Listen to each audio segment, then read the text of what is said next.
Oi, pessoal.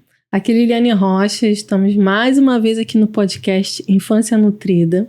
E hoje eu estou recebendo a psicóloga que, assim, eu amo de paixão. Já assisti várias palestras dela.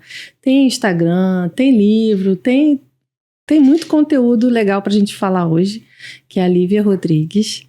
E ela também trabalha com terapia alimentar, né? E é uma coisa que a gente ama, é uma coisa que a gente está falando muito aqui. E ela vai explicar um pouquinho, né, como é que funciona, o que o psicólogo pode abordar, né, nesse mundo da terapia alimentar. E ela veio direto da Paraíba, gente. Olha, muito chique, né? Só pra gente ter um bate-papo aqui. E seja bem-vinda, fique à vontade. A gente quer aprender muita coisa aqui com você. Tá todo mundo aqui na expectativa para entender melhor, né, como a gente pode ajudar as crianças, né, nesse mundo de alimentação saudável, que não é só comer, né, envolve emocional, envolve tudo. E queria que você falasse bastante aí pra gente e se apresentar melhor, né, falar sobre você, como você escolheu, né, entrar por essa carreira. Perfeito. Olá, Liliane, que honra estar aqui com você, né, que bom trazer um pouquinho da minha experiência, da minha prática clínica. Sou Lívia Rodrigues, psicóloga clínica cognitivo-comportamental, terapeuta de esquemas e terapeuta alimentar, né? Eu digo que a terapia alimentar me escolheu, não fui eu que escolhi a terapia alimentar. Sou formada há 16 anos, mas especificamente há 12 anos venho atuando aí com as dificuldades alimentares. E aí foi um caso bem assim interessante esse começar, né? A gente quando sai da universidade, a gente não tem muita ideia do como atuar nessa área. Na verdade, eu acho que ninguém aprendeu a trabalhar, né, no TARI, em transtornos alimentares que voltem, né, para a seletividade alimentar. E aí a gente sai da universidade com a ideia de que vai tratar criança que não come, então a gente pensa logo de prontidão medo e nojo. Se eu vou trabalhar medo e nojo, eu vou trabalhar de sensibilização sistemática, né? Que vai expondo ali gradativo e a criança vai começar a comer. Só que aí eu recebo uma criança, né, com uma constipação, assim, terrível, que já tinha passado por vários procedimentos, inclusive colonoscopia, aos 6 anos de idade. E aí ia e voltava para vários profissionais e não se sabia a causa dessa constipação. E aí, no momento da anamnese, eu vi que essa constipação estava muito relacionada à dificuldade alimentar. Uma criança que fazia uso de mamadeira, assim, mais de 10 mamadeiras no dia, né, com leite, algum tipo de massa ali envolvida, enfim. E aí foi quando eu decidi estudar um pouco mais, entender quais são as causas que impediam realmente a criança de comer. Que eu ia e voltava, e a gente até brinca assim, ficava no infinito, né, do canto não saía, a criança não evoluía, e eu imagino que assim como eu, você já se frustrou também muito de não ver o caso evoluir, né, e aí eu fui entender que de fato são várias causas que impedem a criança de comer, e aquela ideia de que era só medo e nojo, era só um detalhe, né, e aí a gente realmente entende que eu uso até uma frase muito no meu dia a dia, que comer é só um detalhe, e de fato é só um detalhe quando a gente entende tudo que antecede ao comer, o quanto que o comer é difícil, o quanto que as causas, inclusive orgânicas, aí trazendo para a questão da nutrição, quantas causas de alergias, de alterações até bioquímicas aí, né, que pode contribuir para essa inapetência, para essa dificuldade alimentar. E aí eu entendi que, de fato, a universidade não me ensinou a tratar, né? Que lá eu só via anorexia, bulimia, outros transtornos alimentares. E ninguém se falava sobre o TARI. Na verdade, o TARI é bem recente, né? Sim. O TARI, ele aparece aí no DSM-5 faz pouquíssimo tempo. Antes, ele aparecia como sem outra especificação lá nos transtornos alimentares. Mas eu nem gosto de me prender muito a esses diagnósticos, a essas nomenclaturas. Eu prefiro dizer que é uma criança e uma família que não tem uma boa relação com o alimento. E esse é o nosso objetivo na terapia alimentar. Nosso objetivo é trazer essa criança, familiares, e aí quando eu falo familiares, a gente pensa em cuidadores, né? Porque tem avós, professores, aquelas crianças que ficam em tempo integral na escola, proporcionar essa boa relação com o alimento. Sim, ai gente, muito bom. E a gente sai mesmo da faculdade assim com uma sensação de que, ai meu Deus, não sei nada, né? E essa criança foi de cara assim? Você foi pro consultório e já veio essa surpresa, assim, de todas essas coisas? Veio essa caixinha aí, né? Veio essa paciente, veio até mim, e de lá até então só aparece, né? Porque que bom que a gente teve sucesso com essa criança já não está mais comigo, já entrou no processo de alta, a gente conseguiu, de fato, ampliar esse repertório alimentar, né? Tinha causas orgânicas, mas fica sempre aquela questão, né? Quem nasceu primeiro? O ovo ou a galinha, né? Se as causas orgânicas levaram causas comportamentais, né? Que é o que a gente sabe, pode até ter causas comportamentais isoladas. Mas se tiver uma causa orgânica, sempre vai ter uma causa comportamental. Porque ali já instalou muitas memórias negativas em relação à comida, não é? E aí foi o caso, né? Eu fui tratar essas causas comportamentais da criança, né? E fiz encaminhamentos para outros profissionais, como nutricionista, endócrino, que tinha alterações, né? Gastropediatra. Então, é bom a gente ter essa rede, né, de apoio aí para fazer os devidos encaminhamentos. É importante lembrar que na terapia alimentar a gente não consegue atuar sozinho. Eu preciso do nutricionista, a gente até brinca, o nutricionista para chamar de meu, o psicólogo para chamar de meu, né? O fono e por aí vai. E aí de lá, hoje eu sou referência na minha cidade, né? Porque acaba que criança que não come caminha para Lívia, né? Eu diria a você que 90% hoje dos meus pacientes são de demanda de dificuldade alimentar. Atendo outras causas, né? Que muitas vezes são comorbidades à dificuldade alimentar, mas no geral a procura realmente é de dificuldade alimentar. Sim, cresceu muito, né? Eu sempre falo aqui com os convidados, a gente nunca sabe se os diagnósticos que agora acontecem mais ou se cresceram as dificuldades, né? E a gente sabe que a seletividade e a recusa, ela tem, como você falou, ela vem de algum lugar. Ou é o orgânico, não está conseguindo mastigar, ou é um comportamental, por exemplo, uma criança que teve muito refluxo, né? Talvez ela comece a mostrar uma recusa, né? Porque vai causar um desconforto, porque refluxo. Até um adulto, gente, pelo amor de Deus, né? Vamos pensar que até eu e você, a gente comer alguma coisa, está te dando aquela azia, aquele sentimento ruim, e aí você começa a não comer mais.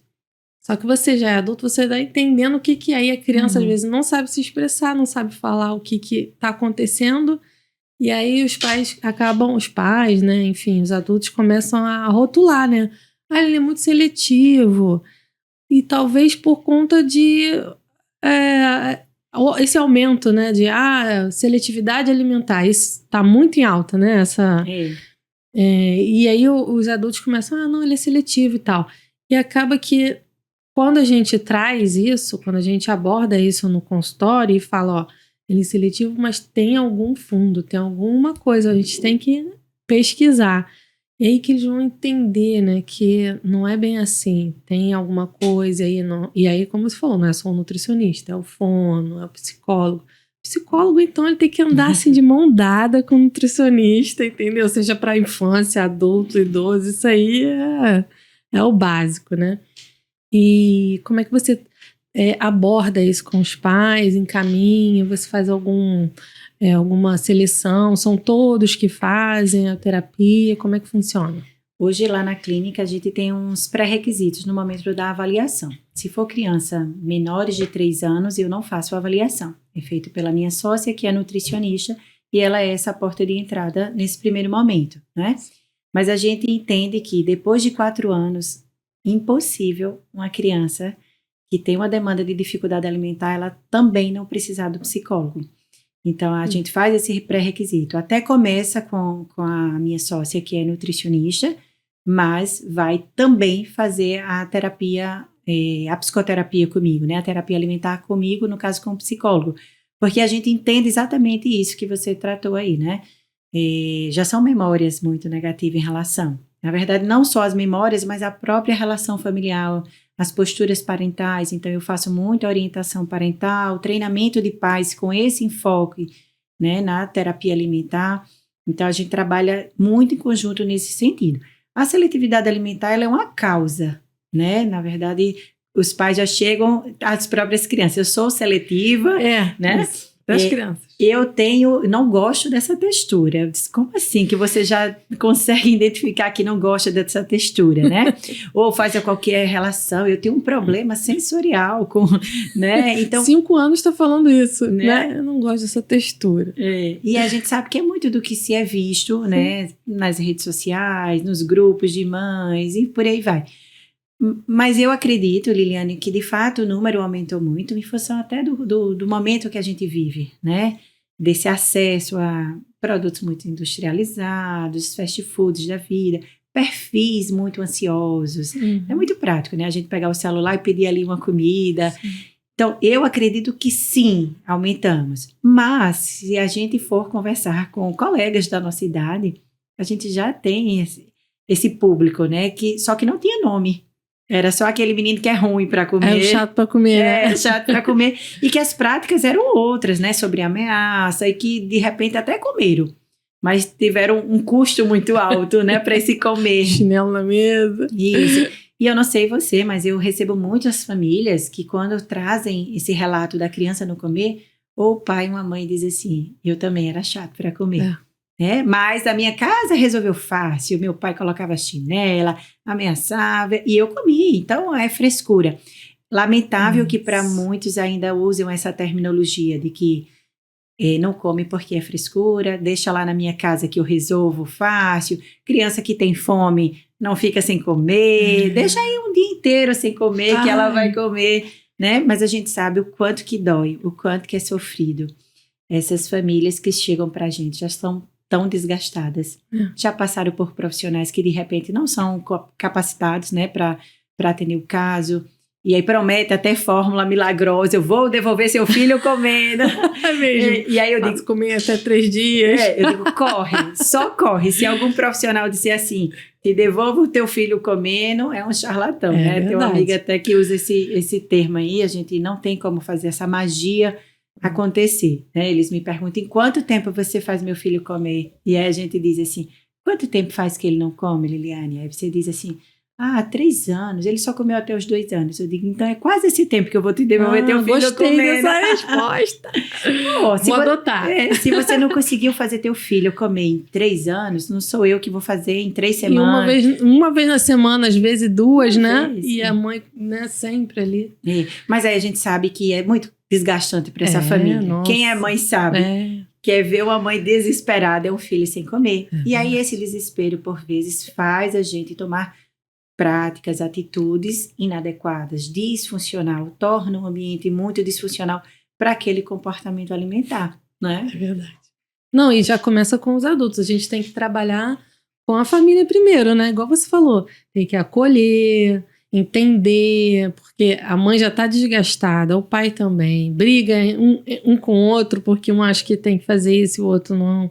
Então tem que entender também, né? Já está cansado, já foi em vários profissionais, não deu jeito. Às vezes chega lá, olha, doutora, você é a última que eu vou. Aí a gente se sente já, né? Ai, meu Deus. Responsabilidade. E cuidar da família para entender, acolher e direcionar, né? E aí sim vai para a criança. Ontem eu estava atendendo uma criança com TDAH. Só que a base da alimentação dessa criança é boa, assim, sabe? Fruta, legume e tal.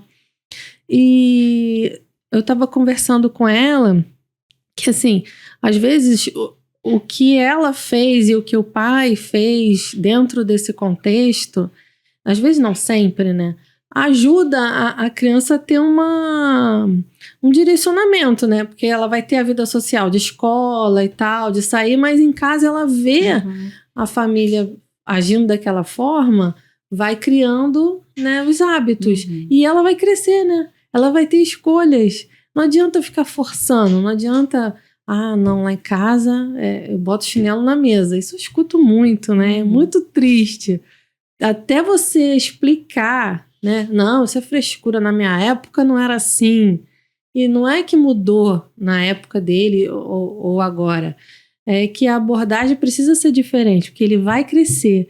E aí a gente tem os adultos que não comem, que fica catando no prato, porque foi uma criança que não tratou a seletividade. foi forçada a comer, hoje já não suporta aquilo ali, e vai passando, né? Pro filho, pro neto. E trabalhar, então, com as famílias sempre é muito importante.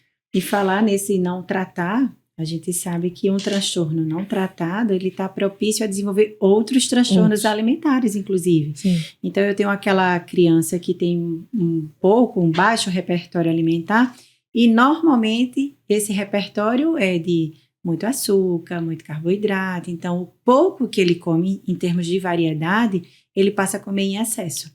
E aí, daqui a pouco, eu tenho aquela criança, aquele adolescente, aquele adulto que tem uma compulsão alimentar para aquele alimento específico.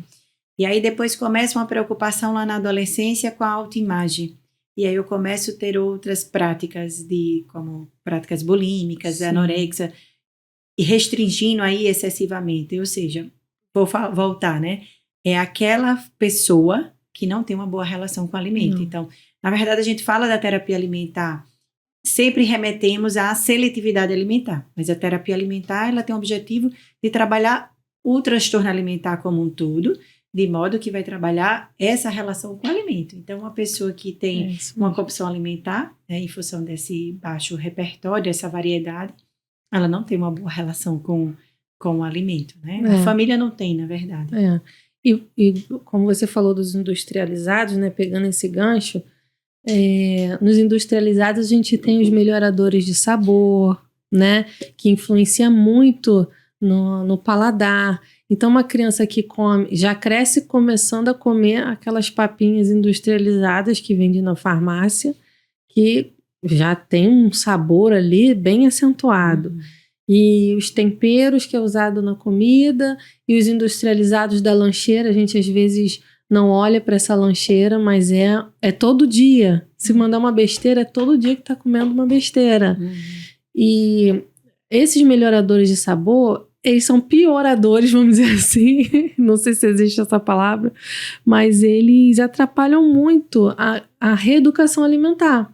Porque como que eu vou dar um alface que tem um sabor super leve, não tem sabor de nada, né? Chuchu, cenoura. Como você vai trabalhar alimentos que têm um sabor mais leve e que não são tão assim, né, impactantes, tão salgado, tão doce? Como você vai trabalhar com a criança dessa forma? Até adultos, né, que tá com aquele paladar para coisas muito industrializadas, já não consegue ver prazer, não consegue entender por que não gosto. Às vezes a pessoa que não tem muito acesso a esse industrializado, é mais fácil de fazer reeducação alimentar, mesmo que ele não coma muito bem, assim, né, seja mais seletivo, mas talvez seja mais fácil fazer porque ele não tem essa descarga, né, de sabor, de dopamina, e aí muito carboidrato também a gente fala, não demonizando o carboidrato, que ele é necessário, mas o tipo de carboidrato que ele consome, e vai gerando aquela dopamina, vai gerando aquela glicose super alta e desce, aqueles picos, né, durante o dia. Então não é assim, a gente tem que olhar no fisiológico também, né, da coisa. E às vezes explicar isso para os pais é um pouco mais complicado, porque eles entendem que, mas ele come pouco, né? Eu já atendi uma criança que não comia besteira, assim. Ela almoçava, jantava, só que o café da manhã era aqueles cereais, né, que é super doce. O lanche era bolo ou aquelas batatas de saquinho, né? E são essas 3 coisas de besteira. Mas ele só come essas 3 coisas de besteira. Mas era todo dia. E o almoço e o jantar, não sei porque ele não perde peso. Então, assim, são vários fatores, né? Mas talvez até uma carência nutricional. Então, assim, não come tanto, come pouco, mas a densidade calórica, mas a quantidade de sódio, né? A quantidade de carboidrato, e a criança fica agitada. Aí tem influência em tudo, né? Não consegue se concentrar na escola, e tá ali naquela ansiedade, né? Enfim, e o mundo tá muito acelerado, né? Então, quando você tenta diminuir um pouquinho a marcha, aí tem a resistência até da própria família. E aí eu acho que a gente quase não atende a criança em si, né? até chegar a criança, a gente precisa fazer esse trabalho e é muito legal fazer isso, né? Como você faz com os pais e isso influencia em tudo.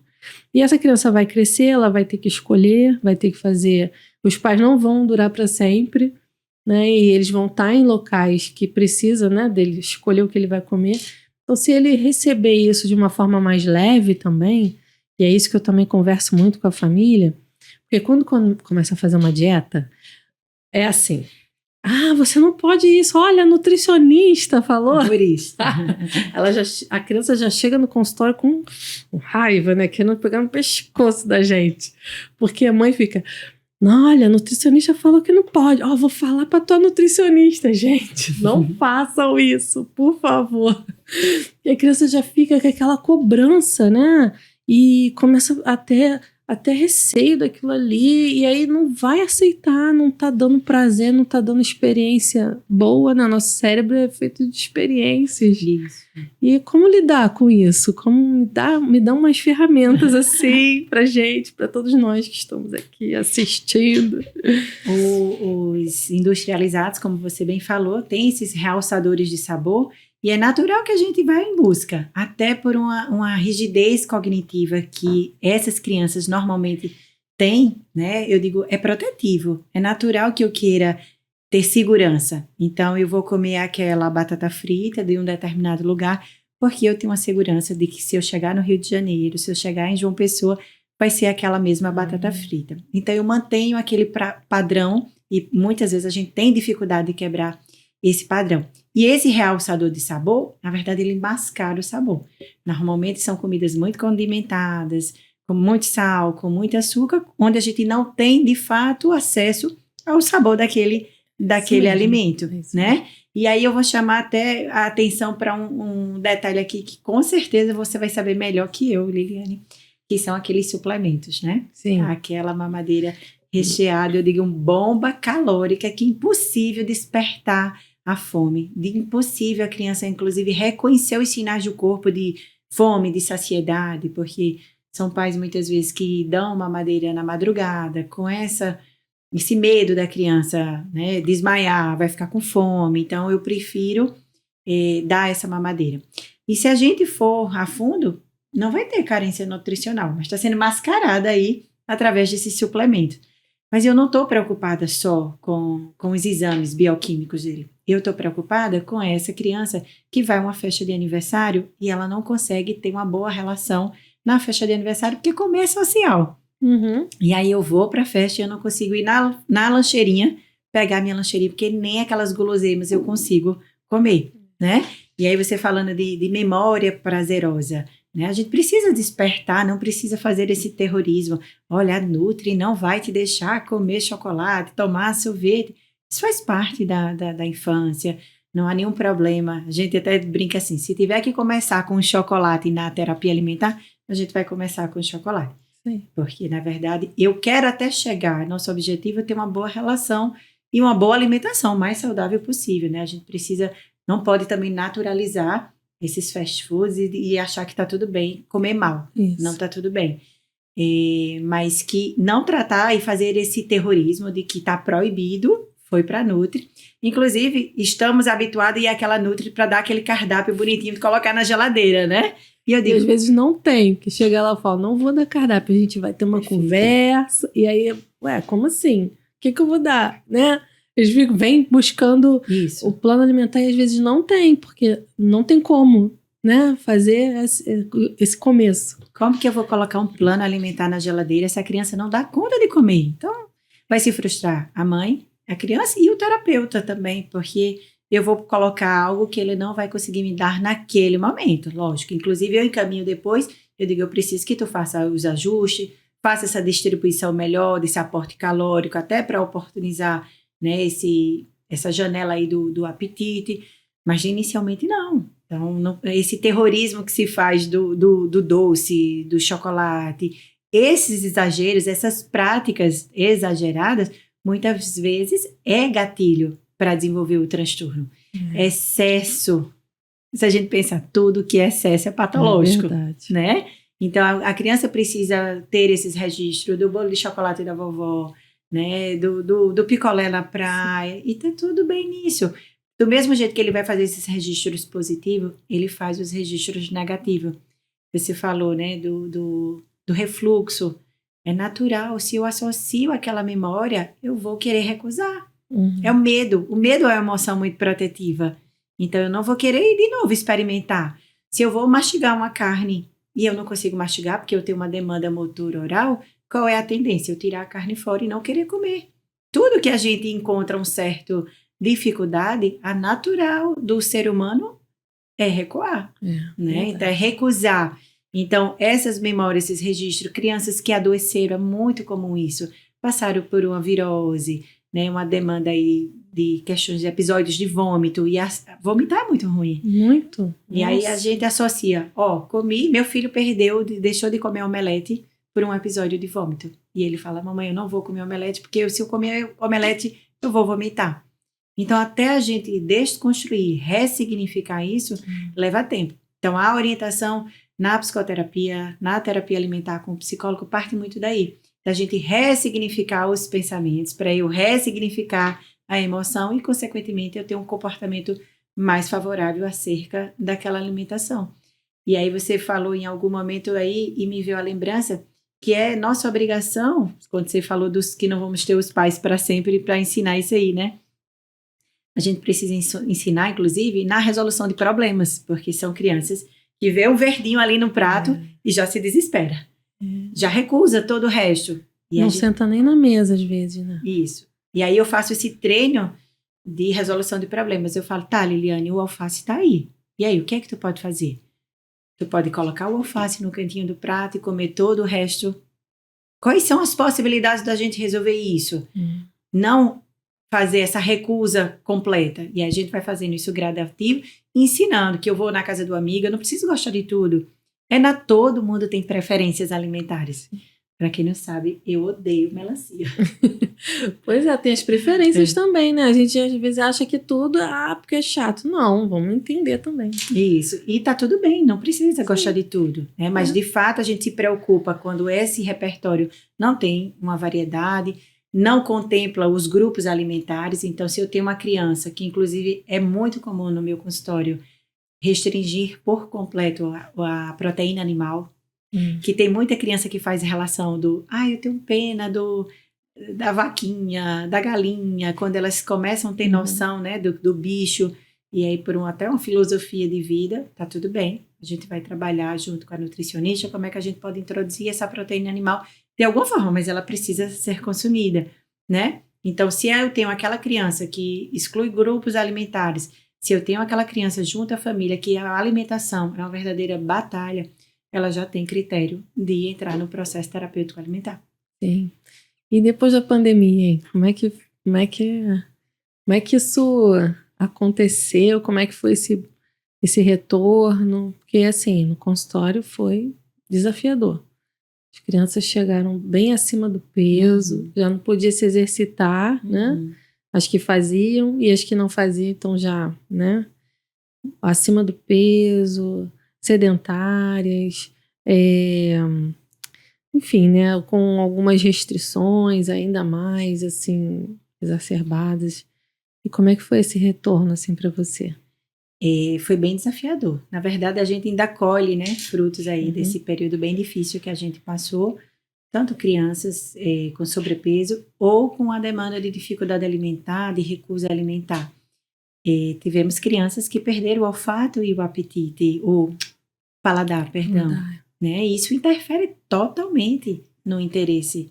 E aí, voltando ao que a gente estava falando, se eu não sinto o sabor, eu não vou ter interesse em comer. Então, depois da pandemia, a gente teve esse número muito maior, né, de crianças com dificuldade alimentar. A procura hoje é muito maior, que bom, né, que as famílias não estão naturalizando, mas dificilmente, Liliana, a gente tem aquela criança que está só há 30 dias sem comer bem. Normalmente, quando a gente recebe essa criança, ela está pelo menos há 1 ano comendo mal. Então, já tiveram muitos registros, muitas experiências negativas dela e para a família. Né? Você falou no início que são posturas e práticas bem distintas. Às vezes a gente tem um pai super autoritário com uma prática de colocar a chinela na mesa e a mãe se compadece ali daquela criança e cede demais. Então, aí vai para o extremo, um perfil bem passivo e permissivo. E na mesma casa. Na mesma casa, olha o quanto conflitante. E aí a gente orientar essa família que a partir de então, tá tudo bem. Sempre pai e mãe vai fazer na tentativa de acertar, nunca na tentativa de errar. Verdade. Né? Mas errou e vai errar muito ainda. E aí vai receber o nosso apoio de dar esse direcionamento correto enquanto prática parental adequada de falarmos a mesma linguagem. A gente não tem condições de uma criança que vem uma vez na semana fazer uma intervenção e aí em casa ser tudo desconstruído. Verdade. Né? Dar continuidade àquilo que está sendo construído no consultório é muito desafiante. Né? Uhum. Então, fazer essa orientação parental acerca dessas posturas nesse momento pós-pandemia também foi bem desafiador. Porque a gente também tem famílias já bem fragilizadas que mudaram também seus hábitos alimentares em função da pandemia, pela falta de exercício, pela própria doença, ficou alguns requisitos aí, né? Uhum. E falando em doença, a gente sempre quando tem períodos mais suscetíveis a viroses, a gente percebe que também aumenta muito isso, né? Uhum. Também tem a questão emocional, tem tudo envolvido, né? Mas tem aumento também de ansiedade, depressão, né? Logo após a pandemia, as telas também. A gente sempre fala de tela aqui. Todo profissional fala sobre tela aqui. A gente sabe que é uma realidade, não tem como, né, fugir, mas precisa ser orientado, né? E às vezes os próprios pais ficam com dificuldade nisso, né? Porque não tem como, às vezes, limitar, né? Ele limita ali, mas não está supervisionando o tempo todo. E às vezes o que vê, a quantidade de horas que fica também ali, a qualidade do que vê e o tempo que fica também. Então, assim, tudo isso veio contribuir, sempre vai contribuir de alguma forma negativa ou positiva, né? Uhum. E eu acho que foi mais negativa, né, para as crianças, porque, igual você falou, a gente fala muito dos adultos, né? Perdeu o olfato e tal, mas e as crianças? Elas também tiveram Covid, elas também tiveram, né, outros problemas. E o acesso à tela que potencializou aí, né, no período da pandemia, e eu digo que foi um caminho sem volta aí. Mas é um desafio que a gente tem encontrado, inclusive como sendo distrator para a alimentação. Impossível eu estar de frente de uma tela e eu me conectar com a comida. Inicialmente, a gente não trata essa retirada da tela como primeiro momento, porque a gente precisa fazer gradativo. O ideal é que a gente realmente não tenha distratores, que seja o prato o menos estímulos possíveis, para eu me conectar com a comida, eu saber que estou comendo. E há uma resistência muito grande, Liliane, do pai tirar essa tela, porque de alguma forma conforta. Ele está assistindo o vídeo X e está comendo. Mas na verdade ele não está comendo, viu? Há uma diferença entre comer e se alimentar. Ele está sendo alimentado. E a comida toda está entrando. Alimentar, eu posso me alimentar através de um soro, de uma sonda, né? Mas comer é se conectar. Ai, gente, que lindo, olha. Né? E aí a gente precisa entender que a tela não vai possibilitar isso. E além de me distrair, a tela vai trazer prejuízos cognitivos, emocionais. Crianças muito expostas à tela, ela fica muito mais irritada, ela não se comunica bem. E aí, se eu tenho uma criança que não se comunica bem, não se comporta bem, tem alteração no sono, e aí falando em sono, é uma criança que no outro dia tende a estar mais irritada, com alteração do apetite, e por vezes a gente fica tratando como sendo, é um TDAH, é isso, aquilo. Na verdade não é só um ajuste da dinâmica familiar, e a tela tem sido um grande vilão, um grande fator aí que contribui para essas alterações do dia a dia da família e da criança em relação à alimentação. Então, o ideal realmente é a gente ir tirando o gradativo, né, respeitar aquele tempo que a Organização Mundial de Saúde se faz, aquilo não é à toa, se tem estudos que falam, né, muitos anos para que a gente entenda que uma criança muito exposta, na verdade, qualquer pessoa, né, no final do dia, quando a gente faz... Na pandemia a gente sentiu isso, muito exposto aos atendimentos online, aulas, cursos, no final do dia está com a cabeça pesada, ficou irritada. Sentada, mas está cansada. Exatamente, então a tela tem sido um grande desafio aí para a gente, né? Viu como tem coisa pra caramba pra falar? E sono e tudo, e vai, se deixar a gente vai ficando aqui, né? Sim.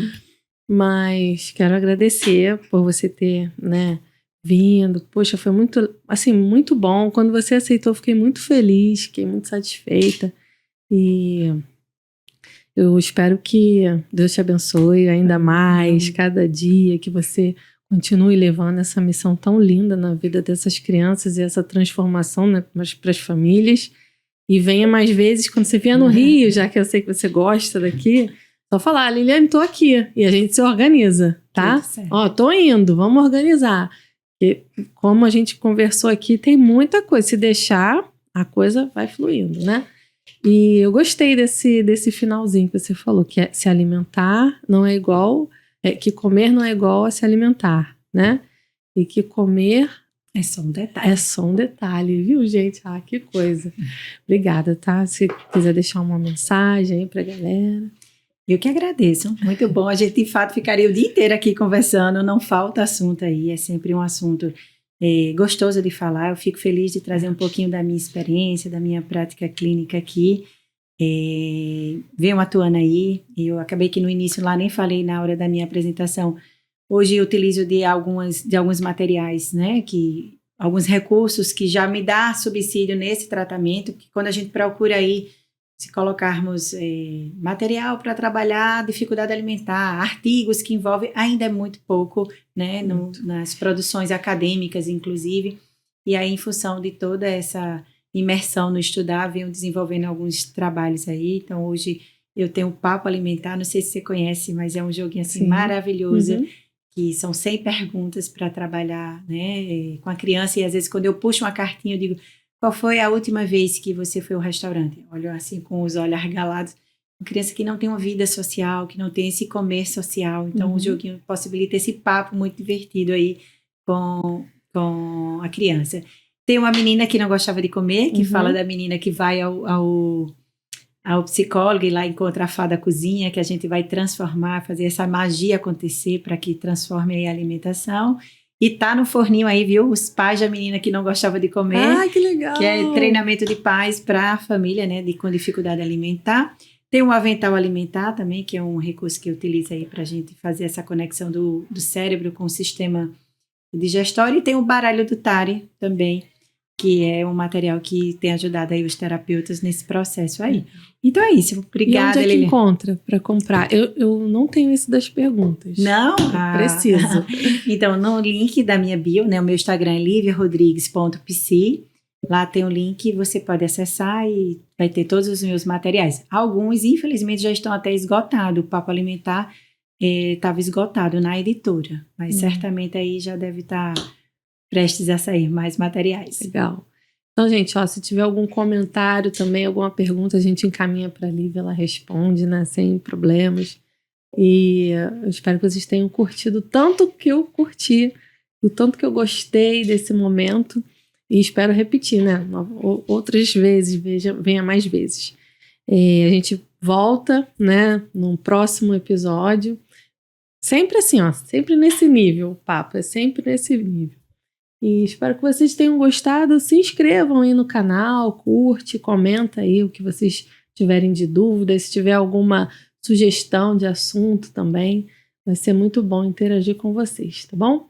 Então, um beijo da Nutri e até o nosso próximo episódio.